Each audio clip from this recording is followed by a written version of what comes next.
बिस्मिल्लाह अल्हम्दुलिल्लाह अल्लाह अकबर मशहूर कायनात मशहूर नहीं खुनज़ादा दीन मोहम्मद इस्लाम कबूल कीजिए। बहुत अच्छा लगता है अल्लाह रसूल के मोहब्बत में जो काम किया जाए, सुभान अल्लाह, उसका मज़ा ही अलग है।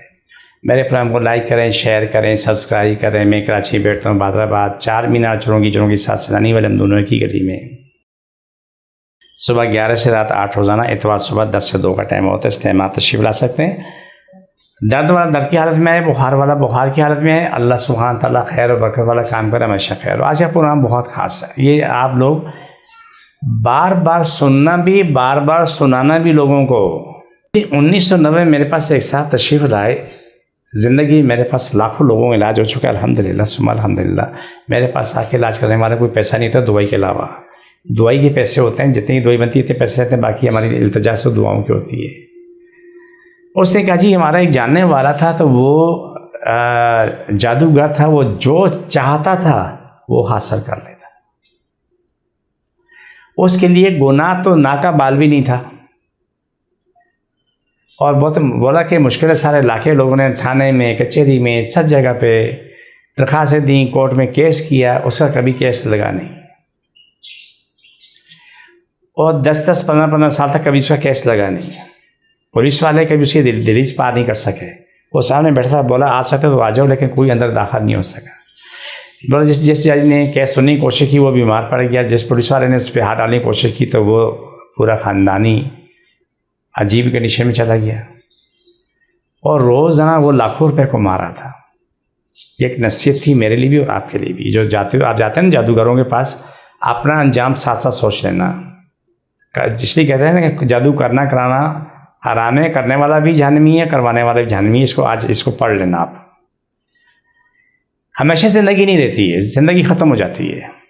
कोई शख्स बोले मैंने हमेशा ज़िंदा रहना ना, ये गलत है। अगर होता तो पहले मेरा नबी होता और 1,24,000 क्या नाम है पैगम्बर होते, आज हम सबका दीदार कर रहे होते। उसने कहा कि वक्त आया तब वो शख्स खुद बीमार पड़ने लग गया।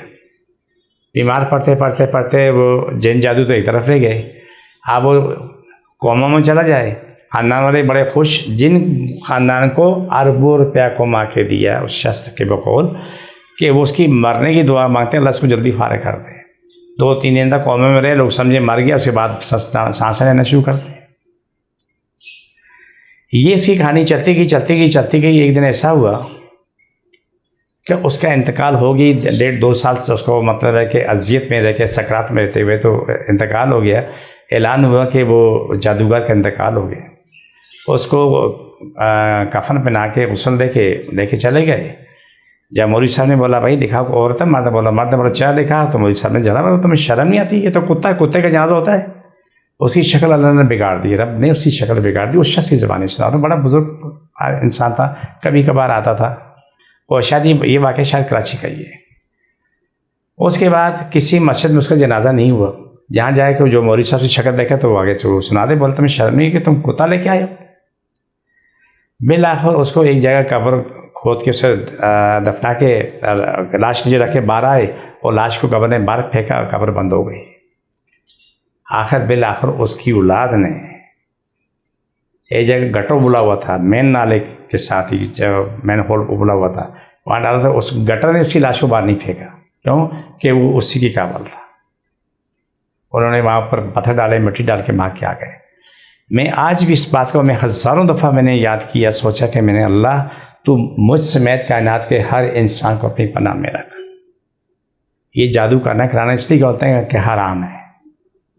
हराम जो ये दुनिया की जाने लेते हैं, दुनिया को लूटते हैं, दुनिया की बंदिशें करते हैं। एक वक्त आता है कि खुद का उनका एंड हो जाता है, लेकिन उनका जो एंड होता है ना वो अब भयानक होता है। ये याद रखो कि ये मैंने बात नसीहत की। वो शख्स का वो बड़ी इज़्ज़त कदर थी उस बुज़ुर्ग की, लेकिन उसने कहा था कि अख़ुनज़ादा आप जो काम करते हो बहुत अच्छे करते हो, नूरी काम करते हो कुरान से, लेकिन याद रखो कि रास्ते कठिन हैं। बुरे रास्ते आसान होते हैं लेकिन सीधे रास्ते बहुत मुश्किल होते हैं। मुझे वो नसीहत करता था, कहने लगा कि अगर कुछ भी तुम्हें ज़िंदगी में याद ना रहे ना, रसूल पाक सल्लल्लाहु अलैहि वसल्लम को पढ़ लेना। उनकी सारी ज़िंदगी दर्द और कर्ब में और तड़पने में गुजरी है, किसी लिए उम्मत के लिए गुजरी। और हम उम्मत ने क्या करना है? नबी के साथ उस पर चलना जो नबी ने कहा। हमने जादूगरों के साथ नहीं चलना है। लेकिन जो कलाम इलाही मैं आपको देता हूँ तो अल्हम्दुलिल्लाह वो जादूगरों के लिए बहुत महंगी होती है, बहुत महंगी होती है। सोच भी नहीं सकते आप। जिसको जहाँ भी तकलीफ़ है वहाँ हाथ रखें, तो आप मांगे अल्लाह जादू करने कराने वाले भी ख़त्म हो, जादू भी ख़त्म हो, जिन्नात मौकलात भी ख़त्म हो, करने कराने भी ख़त्म हो, शफा मिले, मुकम्मल शफा मिले। आमीन सुम्मा आमीन या रहमत लिल आलमीन। छोड़ दोबारा पकड़ो सल्लल्लाहु अलैहि वसल्लम, छोड़ दोबारा पकड़ो सल्लल्लाहु अलैहि वसल्लम, छोड़ दो। ये प्रोग्राम का आखिरी हिस्सा, मुझे मीटिंग में इजाज़त, फ़ी अमान अल्लाह।